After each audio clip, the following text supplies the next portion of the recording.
Iginit ngayon ng Malacanang na may mga hakbang ipinatutupad ang pamahalaan para matiyak ang sapat na supply ng kuryente sa bansa. Ayon kay PCOO Secretary Sunny Coloma, patuloy na minomonitor ng Department of Energy ang power situation sa bansa. Ang buong ulat ihahatid sa atin ni Rocky Ignacio mula sa Malacanang, live. Maraming salamat, Cathy. Tiniyak nga ng Malacanang na walang dapat ipangamba ang publiko sa usapin ng kasapatan ng supply ng kuryente. Sinabi ito ni Presidential Communications Secretary Sunny Coloma, kung saan sinabi niya na may sapat na supply at tinutugunan ng gobyerno ang iba pang pangangailangan. Muling tiniyak ng Malacanang ang kasapatan ng hakbang ng pamahalaan para manatiling matatag ang supply ng kuryente sa bansa.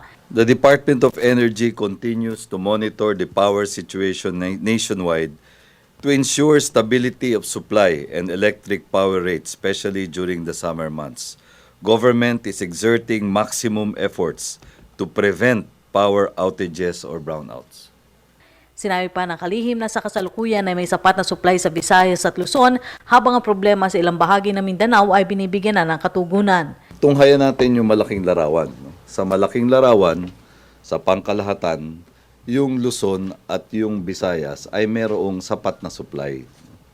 Wala namang tightness of supply sa Luzon at sa Visayas. Kung iahalin tulad sa Mindanao. Yung sitwasyon sa Mindanao, makailang ulit na nating ipinaliwanag dito kung ano yung dahilan at kung ano ang mga datos no, nagpapakita ng tightness of supply. Sa lahat ng yan, ang tugon ng pamahalaan ay magkakaroon ng sapat na supply. Kaya nga sinasabi natin, yung katiyakan o katatagan ng supply, stability of power supply. Yan kasi ang susi.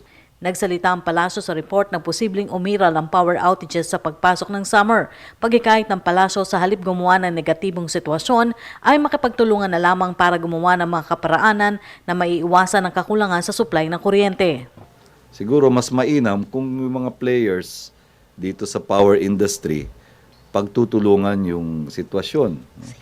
Sa halip na ang kanilang pag-uusapan ay yung kakulangan, bakit hindi mag-focus doon sa magkakaroon ng sapat, di ba? Pwede rin naman tignan yung augmentation at yung mga positive measures no, sa halip na ang tinitingnan lamang yung kabalintunan niyan.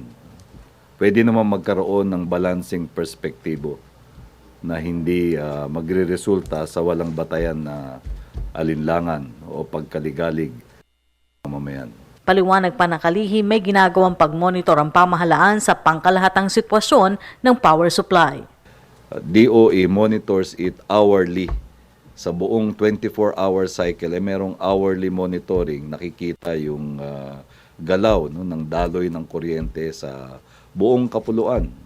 Namomonitor kung paano nagpe-perform ang mga base load plants, yung mga peak load, na natutunton kung ano yung mga augmentation na kailangan gawin katulad nung naisalaysay natin sa Mindanao.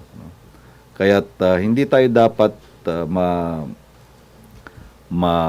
magimbal no, sa mga ulat na yan. Kinakailangan yung katatagan sa pananaw na ginagawa ang lahat, pinagtutulungan ng mga players in the power industry, yung pagkakaroon ng sapat na supply. Bukod sa kasapatan ng supply ng kuryente, sinabi pa rin ng Malacanang o tiniyak pa rin ng Malacanang na hindi iiral ang walang basihang pagtataas sa singil sa kuryente. At yan po ating dito sa Malacanang sa tulong ng RTVM. Ako po si Rocky Ignacio para sa Telebisyon ng Bayan. Maraming salamat, Rocky Ignacio.